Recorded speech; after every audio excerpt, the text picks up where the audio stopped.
My name is Michael Cups, and you may have seen me interviewing other participants of Time Bandit and 10, sharing with you tips of time management, tips about stopping the time wasters, etc.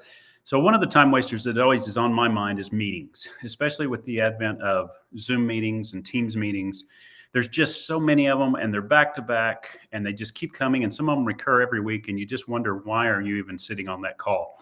So one of the tips I have for you about trying to reclaim some time back is the 25-50 rule. And what that means is very simply, instead of a 30-minute meeting, have a 25-minute meeting. Instead of an hour meeting, have a 50-minute meeting. Now, you may have to train some of the people you're in the meetings with. If you're setting up the meeting, why they're ending that way, just to give them back time. If you want to talk to your other team members to try to follow the same practice, that would give you back, a little break before the back-to-back meetings. So part of that is also who you invite, what's the agenda, and what are the outcomes. That's one element of meetings that people seem to forget. They just put meetings on there. There's no agenda. There's no outcome expected. It's just a conversation. And that's why we all sometimes scratch our head and say, why am I on just another meeting? So that kind of stuff we can talk about in length, or you can subscribe to our newsletter at Time Bandit on LinkedIn. And you can check out our blogs for other tips. And this will be one of them, the 25-50 rule.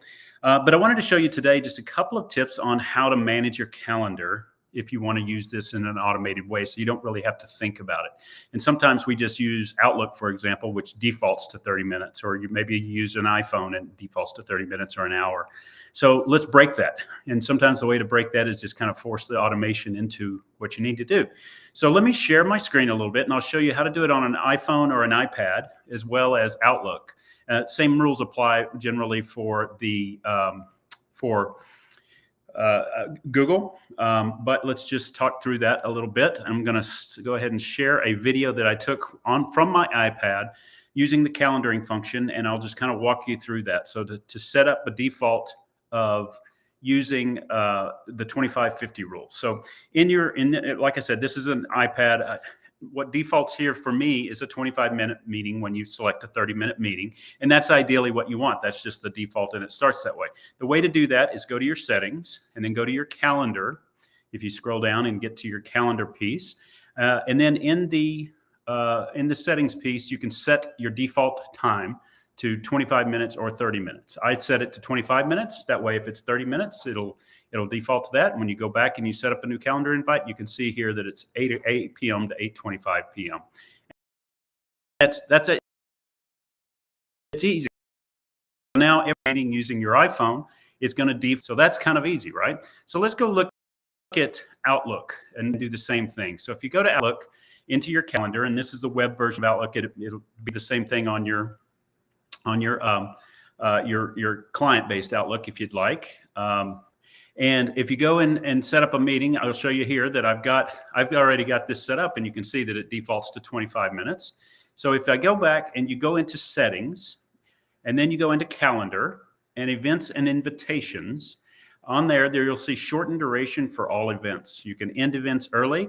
Less than 1 hour event, end it 5 minutes early. 1 hour or longer event, end it 10 minutes early. It's that easy. Just click on this toggle switch. And like I showed you before, when you set up a new event, it'll default to 25 minutes. If you need to extend it to an hour, instead of breaking things at the hour, now you have a 250, or in this particular case, a 50-minute option, which again will give you 10 minutes back at the end of that meeting, which is necessary to do things like, personal bio break, for example, or maybe it's as simple, just you just need a break to think before your next meeting. So the 5 or 10 minute break can make a big difference in your calendar. So what are we trying to do here? We're trying to end the bad concept of 30-minute to an hour meetings. Give yourself 5 minutes or 10 minutes back. I really do appreciate you joining Time Bandit and 10. Hopefully this was useful tips. It's easy to configure your email calendars to accommodate the 25-50 rule. And just remember, when we look at a priority matrix to do first, I encourage you to scan this code, which will take you to timebandit.io, or just go to our URL. And there you can have a look around at the information about the new app coming out, as well as our blogs and videos.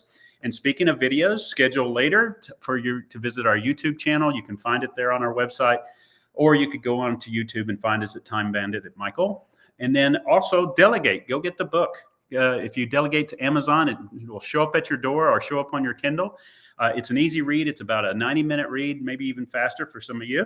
but it'll talk about priority management and habit tracking to get you back on a time bandit mentality where you're stealing back time and not wasting time. And that's the real key on the stop, is just let's stop wasting time. Let's find, whether it's hacks or just discipline, to do better with our time and make it more meaningful. Thanks a lot and have a great day.